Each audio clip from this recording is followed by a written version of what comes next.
லடாக்ல சோனம் வாங்ஷுக். ஆமா, SCCM mole. ஆமா, அவரோட SCCMOL அமைப்புக்கு FCRA உரிமைத்த மத்திய உள்துறை அமைச்சரகம் ரத்து செஞ்ச செய்தி வந்திருக்கு. இது பெரிய அளவுல பேசப்படுது. முதல்ல இந்த FCRA சட்டம்னா என்ன, அது ஏன் இவ்வளவு முக்கியமா பார்க்கப்படுது? FCRA, அதாவது ஃபாரின் கான்ட்ரிபியூஷன் ரெகுலேஷன் ஆக்ட், வெளிநாட்டு பங்களிப்பு ஒழுங்குமுறை சட்டம். பேர்ல இருக்கிற மாதிரியே இந்தியாக்குள்ள வர்ற வெளிநாட்டு நிதிய, அதாவது தனிநபர்கள், சங்கங்கள், நிறுவனங்கள் வாங்குற வெளிநாட்டு பணத்தை ஒழுங்குபடுத்துறதுனா இதோட வேலை.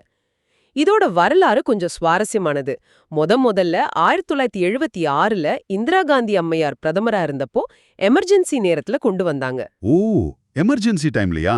ஆமா, அப்போவை நோக்குது என்ன, வெளிநாட்டு பணம் மூலமா நம்ம உள்நாட்டு விஷயங்கள்ல தலையிடுறத தடுக்கணும் அப்படிங்கறது தான். சரி. அப்போ இப்ப இருக்கிறது அதே சட்டமா? இல்ல, அந்த 1976 சட்டம் மாறி 2010ல புதுசா ஒரு FCRA சட்டம் வந்துச்சு. அது பழைய நோக்கங்களோட சில புது கட்டுப்பாடுகளையும் கொண்டு வந்துச்சு. அதுக்கப்புறம் 2020ல ரொம்ப முக்கியமான சில திருத்தங்கள் பண்ணாங்க. அதுதான் இப்ப நிறைய விவாதத்துக்குள்ளாயிருக்கு. என்னென்ன திருத்தங்கள் அது?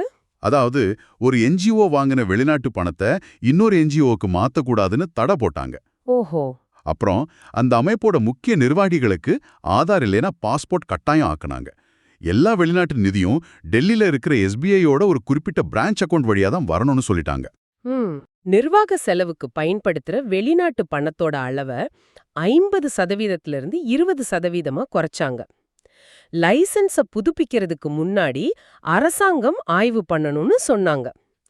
அரசு ஊழியர்கள் வெளிநாட்டு நிதி வாங்க தடை போட்டாங்க. அடேங்கப்பா, இவ்வளவு கட்டுப்பாடுகளா? இதுக்கு எதிர்ப்புலாம் வரலையா? வந்துச்சே. நிறைய தன்னார்வ தொண்டு நிறுவனங்கள் இது எங்களோட வேலைய முடக்குது, நிறைய சமூக நல திட்டங்கள் பாதிக்கும்னு சொன்னாங்க. ஆனா அரசாங்க தரப்புல தேசிய பாதுகாப்புக்கு இது அவசியம், வெளிநாட்டு பணம் தப்பா பயன்படுத்தப்படுறது தடுக்கணும்னு சொன்னாங்க.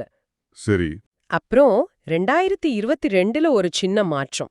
வெளிநாட்டுல இருக்கிற நேரடி சொந்தக்காரங்க கிட்ட இருந்து வருஷத்துக்கு 1 லட்சம் வரைக்கும் சொல்லாம வாங்கலான்னு இருந்தது. அத 10 லட்சமா உயர்த்துனாங்க. மொத்தத்துல பார்த்தா வெளிநாட்டு உதவி தேவையா இருக்கு, அதே சமயம் நாட்டு பாதுகாப்பும் முக்கியம்.